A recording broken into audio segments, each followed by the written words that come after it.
General Gabriele D'Annunzio, Prince of Montenevoso, Duke of Gallese OMS CMG MVM, sometimes spelled D'Annunzio, was an Italian writer, poet, journalist, playwright and soldier during World War I. He occupied a prominent place in Italian literature from 1889 to 1910 and after that political life from 1914 to 1924.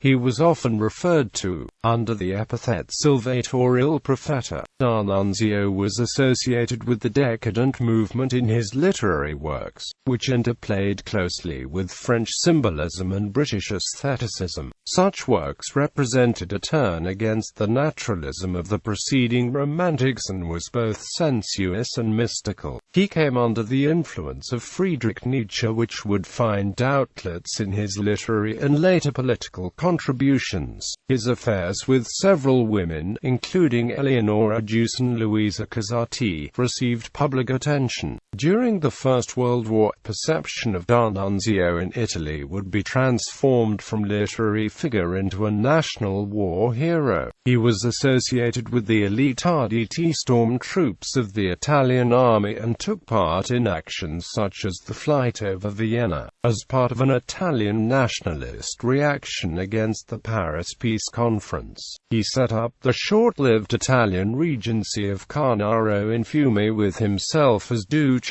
The Constitution made music the fundamental principle of the state and was corporatist in nature. Some of the ideas and aesthetics influenced Italian fascism and the style of Benito Mussolini. Childhood. He was born in Pescara, Abruzzo, the son of a wealthy landowner and mayor of the town Francesco Paolo Rapagnetta D'Annunzio. His father had originally been born plain Rapagnetta, but at the age of 13 had been adopted by a childless rich uncle Antonio D'Annunzio. Legend has it that he was initially baptized Gaetano and given the name of Gabriele later in childhood, because of his angelic looks. However, there is wide documentation to disprove this story. His precocious talent was recognized early in life, and he was sent to school at the Liceo Cicognini in Prato, Tuscany. He published his first poetry while still at school at the age of 16 with a small volume of verses called Primavera, influenced by Giosuè Carducci's di Barbari, in which, side by side with some almost brutal imitations of Lorenzo Stecchetti, the fashionable poet of Postuma, were some translations from the Latin, distinguished by such agile grace that Giuseppe Chiarini, on reading them, brought the unknown youth before the public in an enthusiastic article. In 1881, D'Annunzio entered the University of Rome La Sapienza, where he became a member of various literary groups, including Cronaca Bizantina, and wrote articles and criticism for local newspapers. In those university years he started to promote Italian irredentism literary work. He published Canto Novo, Terra Virgine, L'Intermezzo di Rime, Il Libro del Virgini, and the greater part of the short stories that were afterwards collected under the general title of San Pantaleone. Canto Novo contains poems full of pulsating youth and the promise of power, some descriptive of the sea and some of the Abruzzi's landscape, commented on and completed in prose by Terra Virgine. The latter a collection of short stories dealing in radiant language with the peasant life of the author's native province. Intermezzo di Rime is the beginning of D'Annunzio's second and characteristic manner. His conception of style was new, and he chose to express all the most subtle vibrations of voluptuous life. Both style and contents began to startle his critics. Some who had greeted him as an enfant prodige rejected him as a perverter of public morals, whilst others hailed him as one bringing a breath of fresh air and an impulse of a new vitality into the somewhat prim, lifeless work hitherto produced. Meanwhile, the review of Angelo Samaruga perished in the midst of scandal, and his group of young authors found itself dispersed. Some entered the teaching career and were lost to literature, others threw themselves themselves into journalism. Gabriele D'Annunzio took this latter course, and joined the staff of the Tribune. For this paper, under the pseudonym of Duca Minimo, he did some of his most brilliant work. To this period of greater maturity and deeper culture belongs Il Libro di Sota, a love poem, in which for the first time he drew inspiration adapted to modern sentiments and passions from the rich colors of the Renaissance. Il Libro di Sota is interesting also, because in it one can find most of the germs of his future work. Just as in Intermezzo Mellico and in certain ballads and sonnets one can find descriptions and emotions which later went to form the aesthetic contents of Il Piacere, Il Trionfo della Morte and Elegy Romaine. D'Annunzio's first novel Il Piacere was followed in 1891 by Giovanni Episcopo and in 1892 by L'Innocente. These three novels made a profound impression. L'Innocente, admirably translated into French by Georges Hirel, brought its author the notice and applause of foreign critics. His next work, Il Trionfo della Morte, was followed soon by Le Vigili del Roche and Il Fuoco. The latter is in its descriptions of Venice perhaps the most ardent glorification of a city existing in any language. D'Annunzio's poetic work of this period, in most respects his finest, is represented by Il Poema Paradisiaco, the Odi ai Navali, a superb attempt at civic poetry, and Laudi. A later phase of D'Annunzio's work is his dramatic production, represented by Il Sogno di un Mattino di Primavera, a lyrical fantasia in one act, his Città Morta, written for Sarah Bernhardt. In 1898 he wrote his Sogno di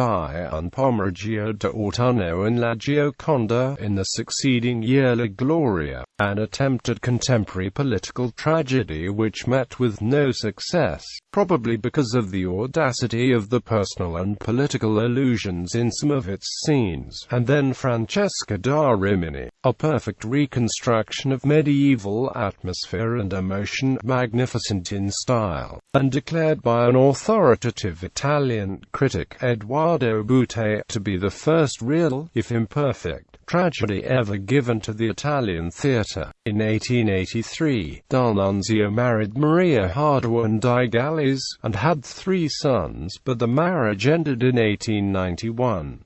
In 1894, he began a love affair with the famous actress Eleonora Duse, which became a cause célèbre. He provided leading roles for her in his plays of the time such as La Città Morta and Francesca da Rimini, but the tempestuous relationship finally ended in 1910. After meeting the Marchesa Luisa Casati in 1903, he began a lifelong turbulent on-again off-again affair with Luisa that lasted until a few years before his death. In 1897, D'Annunzio was elected to the Chamber of Deputies for a 3-year term, where he sat as an independent. By 1910, his daredevil lifestyle had forced him into debt, and he fled to France to escape his creditors. There he collaborated with composer Claude Debussy on a musical play La Marta di San Sebastian, 1911, written for Ida Rubinstein. The Vatican reacted by placing all of his works in the Index of Forbidden Books. The work was not successful as a play, but it has been recorded in adapted versions several times, notably by Pierre Monteux, Leonard Bernstein, and Michael Tilson Thomas. In 1912 and 1913, D'Annunzio worked with opera composer Pietro Mascagni on his opera Parisina, staying sometimes in a house rented by the composer in Bellevue, near Paris. Flight over Vienna. After the start of World War I, D'Annunzio returned to Italy and made public speeches in favor of Italy's entry on the side of the Triple Entente. Since taking a flight with Wilbur Wright in 1908, D'Annunzio had been interested in aviation. With the war beginning, he volunteered and achieved further celebrity as a fighter pilot, losing the sight of an eye in a flying accident. In February 1918, he took took part in a daring, if militarily irrelevant, raid on the harbour of Barca, helping to raise the spirits of the Italian public, still battered by the Caporetto disaster. On the 9th of August 1918, as commander of the 87th Fighter Squadron, La Serenissima, he organized one of the great feats of the war, leading 9 planes in a 700-mile round trip to drop propaganda leaflets on Vienna. This is called in Italian, Il Volo su Vienna, the flight over Vienna. Fiume. The war strengthened his ultra-nationalist and irredentist views,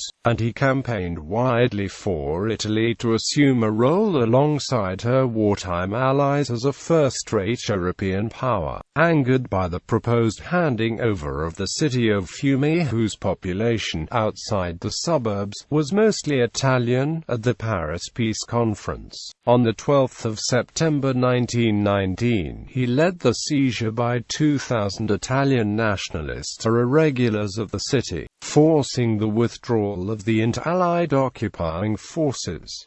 The plotters sought to have Italy annex Fiume, but were denied. Instead, Italy initiated a blockade of Fiume while demanding that the plotters surrender. D'Annunzio then declared Fiume an independent state. The Italian Regency of Cornaro, the Charter of Cornaro, foreshadowed much of the later Italian fascist system, with himself as Duce. Some elements of the Royal Italian Navy, such as the destroyer Espero, joined up with D'Annunzio's local forces. He attempted to organize an alternative to the League of Nations for oppressed nations of the world, and sought to make alliances with various separatist groups throughout the Balkans, although without much success. D'Annunzio ignored the Treaty of Rapallo and declared war on Italy itself, only finally surrendering the city in December 1920 after a bombardment by the Italian Navy. Later life. After the Fiume episode, D'Annunzio retired to his home on Lake Garda and spent his latter years writing and campaigning. Although D'Annunzio had strong influence on the ideology of Benito Mussolini, he never became directly involved in fascist government politics in Italy. In 1922, shortly before the March on Rome, he was pushed out of a window by an unknown assailant. He survived but was badly injured, and only recovered after Mussolini had been appointed prime minister. In 1924 he was ennobled by King Victor Emmanuel III and given the hereditary title of Principe di Montenevoso. In 1937 he was made president of the Royal Academy of Italy. D'Annunzio died in 1938 of a stroke at his home in Gardone Riviera. He was given a state funeral by Mussolini and was interred in a magnificent tomb constructed of white marble at Il Vate degli Italiani. He was an atheist. His son Gabriele D'Annunzio became a film director. His 1921 film The Ship was based on a novel by his father. In 1924, he co-directed the historical epic Quo Vadis, an expensive failure, before retiring from filmmaking. Politics. D'Annunzio is often seen as a precursor of the ideals and techniques of Italian fascism. His political ideals emerged in Fiume when he co-authored a constitution with syndicalist Alceste D'Ambris, the Charter of Cornaro. D'Ambris provided the legal and political framework, to which D'Annunzio added his skills as a poet. D'Ambris was the leader of a group of Italian seamen who had mutinied and then given the vessel to the service of D'Annunzio. The constitution established a corporatist state, with 9 corporations to represent the different sectors of the economy, and a 10th to represent the superior human beings. The Charter also declared that music was the fundamental principle of the state. It was rather the culture of dictatorship that Benito Mussolini imitated and learned from D'Annunzio. D'Annunzio has been described as the John the Baptist of Italian fascism, as virtually the entire ritual of fascism was invented by D'Annunzio during his occupation of Fiume and his leadership of the Italian Regency of Carnaro. These included the balcony address, the Roman salute, the cries of "Ear, ear, ear," Alala, taken from the Achilles cry in the Iliad, the dramatic and rhetorical dialogue with the crowd, the use of religious symbols in new secular settings. It also included his method of government in Fiume, the economics of the corporate state, stage tricks, large emotive nationalistic public rituals, black-shirted followers, the RDT, with their disciplined, bestial responses and strong-arm repression of dissent. He was even said to have originated the practice of forcibly dosing opponents with large amounts of castor oil, a very effective laxative, to humiliate, disable or kill them, a practice which became a common tool of Mussolini's black shirts. D'Annunzio advocated an expansionist Italian foreign policy and applauded the invasion of Ethiopia. Rivalry with Mussolini. As John Whittam notes in his essay Mussolini in the Cult of the Leader, this famous poet, novelist and war hero was a self-proclaimed Superman. He was the outstanding interventionist in May 1915, and his dramatic exploits during the war won him national and international acclaim. In September 1919 he gathered together his legions and captured the disputed seaport of Fiume. He held it for over a year, and it was he who popularized the black shirts, the balcony speeches, the promulgation of ambitious charters, and the entire choreography of street parades and ceremonies. He even planned a march on Rome. One historian had rightly described him as the first Duce, and Mussolini must have heaved a sigh of relief when he was driven from Fiume in December 1920 and his followers were dispersed. But he remained a threat to Mussolini, and in 1921 fascists like Balbo seriously considered turning to him for leadership. In contrast, Mussolini vacillated from left to right at this time. Although Mussolini's fascism was heavily influenced by the Carta del Carnaro, the constitution for Fiume written by Alceste Ambras and D'Annunzio, neither wanted to play an active part in the new movement, both refusing when asked by fascist supporters to run in the elections of the 15th of May 1921.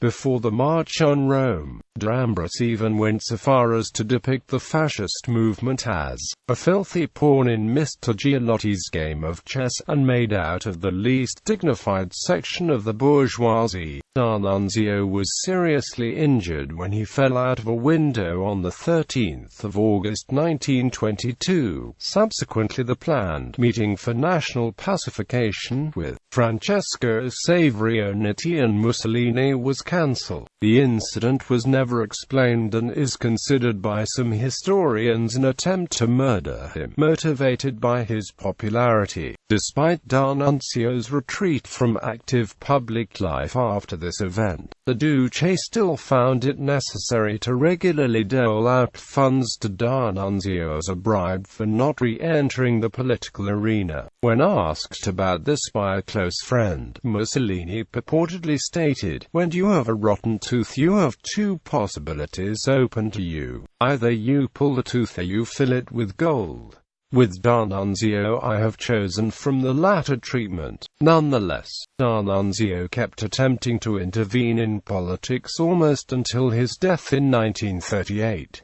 He wrote to Mussolini in 1933 to try to convince him not to take part in the Axis Pact with Hitler. In 1934, he tried to disrupt the relationship between Hitler and Mussolini after the meeting, even writing a satirical pamphlet about Hitler. Again, in September 1937, D'Annunzio met with the Duce at the Verona train station to convince him to leave the Axis alliance. Mussolini in 1944 admitted to have made a mistake not following his advice. Museums. D'Annunzio's life and work are commemorated in a museum, Il Vate degli Italiani. He planned and developed it himself adjacent to his villa at Gardone Riviera on the southwest bank of Lake Garda, between 1923 and his death. Now a national monument, it is a complex of military museum, library, literary and historical archive, theatre, war memorial and mausoleum. The museum preserves his torpedo boat Mars 96 and the SVA-5 aircraft he flew over Vienna. His birthplace is also open to the public as a museum, the Casa Natale di Gabriele D'Annunzio in Pescara. Works, novels Il Piacere, Giovanni Episcopo, L'Innocente the Victim, Il Trionfo della Morte, La Vergine del Roche, Il Fuoco, Forse sì forse no, Tragedies La Città Morta, La Gioconda, Francesca da Rimini, The Ethiopia in Fiam, La Figlia di Giorgio, La Fioccola sotto il Moggio, La Nave, Fedra, Short Story Collections Terra Vergine, La Novelle della Pescara, Poetry Collections Primo Via, Canto Novo, Poema Paradisiaco, The 5 Books of Laudi del Cielo, del Mare, della Terra e degli Eroi, Elettra Halcyon Alci1, Meripia Asterope, O dalla Nazione Serba, Autobiographical Works La Lida senza signo, Notturno, La Favola del Malio, Le Cento e Santo Pagine del Libro Segreto di Gabriele D'Annunzio Tentatore di morire Libro Segreto. His epistolary work, Solus ad Solum, was published posthumously. Movies of Gabriele D'Annunzio, Cabiria, directed by Giovanni Pastrone. Screenplay, D'Annunzio, directed by Sergio Nascar, about the romantic relationships in the life of the poet. Legacy. In his honor, the Chilean poet Lucila Godoy Alcayaga took the first name of her pseudonym, Gabriela Mistral. Ernesto Giménez Caballero was given the nickname the Spanish D'Annunzio. The play Tamara is based on his meeting with the painter Tamara de Lempicka.